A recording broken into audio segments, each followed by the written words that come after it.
Yeah, alright, pipe down, double lift. What's up, GameLeapers? Coach Jhin is back again, rescuing you from another Pro Guides ad, and in today's video, we are going to be covering the 9 best AD carries for 11.3. So if you want to find out who to pick in the bot lane in order to win your games for the next 10 days or so, you are not going to want to miss this. Now, what you're also not going to want to miss is the chance to check out the GameLeap website for all your League of Legends needs. If you want to take your game on the Rift to the next level, click on one of the links in the description and comment section. Alright, let's get into it, and kicking off the countdown, guys, is an AD carry who got buffed in 11.3 and is arguably the best hyper carry in the game. So if you like scaling and getting pentakills, Jinx is the marksman for you. Now, she has seen way more action this patch because she got buffed, action on the Rift I'm talking about, so Riot decided to give you more range and reduce the bonus attack speed with your fishbones. Now, this is really nice for Jinx because it makes laning easier in terms of both poking and trading. You can outrange every AD carry but Caitlyn and get in more auto attacks when a fight breaks out. The issue though is that you can still chug through mana like PG do ad spend, and if you use your fishbones too much, you'll oom before you know it, and this trading potential you have goes out the door. So it's still important to manage your mana and to not be too greedy when using your fishbones. Now, this mana management issue carries over to your flame chompers because your E now costs more mana, and though your chompers arm a little bit quicker, you can only use these when your support or teammate lands some sort of CC or to protect yourself. Like 90 mana is more than a third of your total mana in the early game, so if you're not careful, you will be out of spells real quick. But in saying all that, if you can get through the laning phase and get to your 3-item spike with Kraken Slayer, Runaan's Hurricane, and an Infinity Edge, there's no reason why you can't 1v9 at that point, and most games in lower levels of play will give you that opportunity. Now, just ahead of Jinx, we have a champion who has made a lot of noise recently, way more than what TSM fans are making right now, and this is because of the 11.2 buffs that brought her back into play, and a certain build path that has made her, well, you might even say broken. So the 8th best AD carry this patch, guys, is Senna, and if you like a long-range poker, then don't look any further. So yeah, the 11.2 buffs gave you more attack speed, more gold from your miss rates, and more healing and damage in your Q. On top of that, and this is where it gets red hot, Riot made it so that Kraken Slayer's true damage procs off your Q. So if you can auto-attack Q and auto-attack an enemy champion, Kraken's passive damage activates. Now that's all good, but the real power comes when you build these 3 items: Kraken Slayer, Ginsu's Rage Blade, and Rapid Fire Cannon. Now, the reason for Ginsu's and not Infinity Edge is that Senna's auto attacks deal an additional 20% of your bonus physical damage as on hit, meaning that on every 3rd auto attack, you deal that damage twice. This also decreases your Q's cooldown by an extra second, so with the attack speed buff from 11.2, you are using your Piercing Darkness on the reg. Now, the early laning phase can still be a struggle, so make sure to play at range, but once you get to even 20 miss stacks, your poke becomes unbearable. Test it out, guys, you will be amazed at your DPS. So we've just had 2 DPS late game scalers. Let me give you a 100-0 AD carry who is a bit of a pop-off pick at the moment. So if you want to dumpster the enemy as early as level 2, pick Tristana. The reason you're so scary at level 2 in this meta is because not only is 1 all-in normally enough to kill the enemy AD carry, the best and most popular supports like Thresh and Leona can give you the setup you need to land on the enemy champion's head and blow them to bits. Like if one hook lands, they're dead. Now, it's also important to note that when you play Tristana, you don't have to rely on your teammates as much as a Senna or a Jinx. You have way more self-peel. You have your rocket jump, which doesn't have to be used offensively all the time, and you have your buster shot. So if the enemy's dead, enemy Kha'Zix jumps onto you, press R and W out. You're good. Now, if you haven't ended the game by 15 minutes, not to worry, because your 3-item spike is right up there with the best on the Rift. Once you have Kraken Slayer, Storm Razor, and Infinity Edge, you hit like a truck and you will have the highest basic attack range in the game at this point. Storm Razor is a great item in particular because if you miss your jump, you can just auto-attack the target instead, allowing you to get in 4 attacks to proc your explosive charge because they're slowed. Be aggressive, guys, and the wins are yours on Trist. Now, the number 6 AD carry on our countdown may not have the nuke potential of a Tristana, but your DPS is hard to match, and you bring more utility to the party than any other marksman. So if you want a team fight DPSer, it's time to pick Ashe. Now, 11.3 is the best patch to play Ashe since the preseason started at the end of last year because Immortal Shield Bow got buffed. A little more attack damage and attack speed, and this makes everything easier, of course, and along with the Runaan's Hurricane changes in recent patches, your 2-item power spike as Ashe is legit. Now, I still feel as if that's not enough to stop you guys from dying in the double digits per game, so let me throw you one one easy to apply tip that will give you more W straight away. You have to understand your Q is your damage, yes, but it's also an auto attack reset, and along with your W, this is why you are one of the best lane bullies going around. So when you have 3 stacks of your ranger's focus, as soon as you auto attack again, press Q and you can auto attack immediately after. Think about how busted this is when you have Immortal Shield Bow and Lifesteal. You can get back to full HP so quickly, and the damage you dish out in a fight is insane. And yeah, your ultimate comes in handy too. Alright, we're into the top 5 AD carries. Didn't really take long because it's not a big list, but I reckon you know who these next 5 champions are, but still we need to understand why these marksmen are better than the rest. So coming in at number 5, guys, who like Ashe is happier this patch because of the Immortal Shield Bow buffs. So much so that her win rate has gone up 1.5%. Guys, it's none other than the most banned champion in the game, Samira. Because of the shield bow changes, you hit harder and more often, and another change this patch helped you out. You see, Staff of Flowing Water got nerfed, which means spellcasting supports like Seraphine and Lulu got weaker, meaning players are going to opt for more heavy CC supports, and these champions like Leona, Nautilus, Rel are ideal because you can make use of your passive knockup and then spin for the win. On top of that, like Tristana, as Samira, you are one of the few AD carries you can play where you don't actually have to rely on your team. So if you get jumped on by a bruiser like Hecarim or Camille, or an assassin like Katarina or Akali, you can actually duel them and stand up for yourself. You're not a bit of wet lettuce. She's a ton of fun to play and a great 1v9er, so if that sounds like your type of champion, Samira it is. Now if you like your AD carry to deal more damage with their abilities than auto attacks, then boy do I have the champion for you. Coming in at number 4, guys, is a marksman who has been highly contested for multiple patches now because she's broken, and that's Misfortune. Don't believe the jizz? Check this out.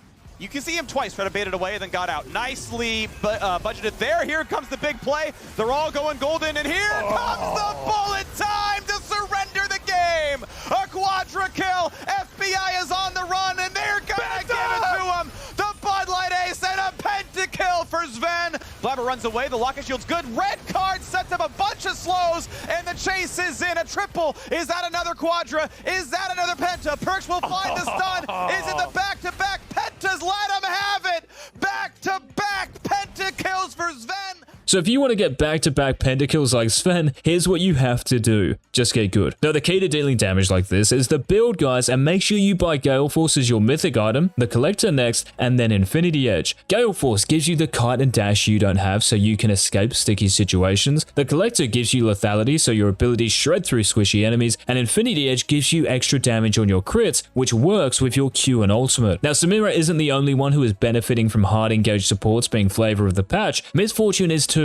For example, an Alistair Headbutt Pulverize into a Misfortune Bullet Time is the deadliest bot lane combo at the moment, and even if you have a Leona or a Thresh, you can still one-shot squishies off one stun, one snare, whatever it is. If you are caught out though, you are most likely dead, so play very safe when a fight breaks out. Your Bullet Time has massive range, so there's no need to walk up and sniff the enemy team. Play chill and you'll be sweet. Now before we reveal the top 3 AD carries of this patch, guys, to master any of the champions on this list, to learn how to ADC, to learn how to league, for everything that's going to help you achieve your goals in Season 11, GameLeap.com. Links down below. So MF is one AD carry that hits hard, but one that hits even harder is number 3 on our countdown. Now this champion builds the same first 2 items, Gale Force and the Collector, but a rapid fire cannon third. This is of course Jhin, and sorry for not having him at number 4, it's just that he's too busted to not put in the top 3. Now if you take Dark Harvest as your keystone, you will be dropping 10 plus kills every single game. The damage you can do is nuts, and you also have so many ways of using Gale Force. For example, you can Gale Force into a 4th shot to one-shot someone, you can Gale Force into an ultimate to finish off a fight, you can Gale Force into a W to root an enemy champion and pick them off, you can Gale Force to get in range of your rapid fire cannon attack, you can Gale Force into the enemy team if you're having a bad day. The diversity is insane. Now a tip I want to give you for Jhin that is going to help you easily win lane, do not waste your 4th shot, pressure the opposing bot lane. If they last hit a minion while your 4th shot is up, you are straight up trolling. But yeah, get used to the rhythm of your shots, guys, and the reload animation as well. You don't want to be headbutting when you're putting 4 more in the chamber. Alright, the runner-up to the best AD carry for patch 11.3 is probably the marksman most of you thought was going to be number 1. Now Samira may be the most banned, but this ADC is definitely the most complained about, and that's Kaisa. Now if the enemy team is kind enough to not ban her, lock her in. It's that simple. The reason Kaisa is so good right now is because she isn't really an AD carry. She's more of an assassin, and that's the thing. Traditional ADCs like Ashe and Jinx need help to get to their power spikes and impact a game, Kaisa doesn't. You have the tools in your kit to find kills on your own and 1v9 a game. You have a long-range gap closer in your R, you have invisibility and an attack speed steroid in your E, you have ridiculous isolation damage in your Q, and your passive is easy to proc with your W and Hail of Blades. Even other assassins like Kha'Zix, Shaco, or Akali struggle against you because your W grants true sight so you can see them in stealth. Now, if you're snowballing and just want raw damage, build a Kraken Slayer as your mythic into the Collector, then Runar's Hurricane, but if you need a bit more mobility and self-peel, get Gale Force instead. So if you're someone who wants a new ADC playstyle and you like playing assassins, you will love and win on Kaisa. Okay, the top spot of the countdown, guys, the best AD carry of patch 11.3, it is time for Who Am I? I am hunting the demon who murdered my family. On Summoner's Rift, no one is quicker than me when I am chasing an enemy. I have the best synergy out of all champions with Kraken Slayer. I am happy tanks are becoming more popular because I am the ultimate tank shredder. My early game is not the best, but once I have my mythic item, Phantom Dancer and Infinity Edge, I cannot be stopped. Guys, the best AD carry of 11.3, and congratulations if you got it, is Vayne. Thanks so much for watching, guys. Remember to like the video to let us know you enjoyed it, subscribe and turn on all notifications. This has been Coach Cheese. Until tomorrow's upload, peace.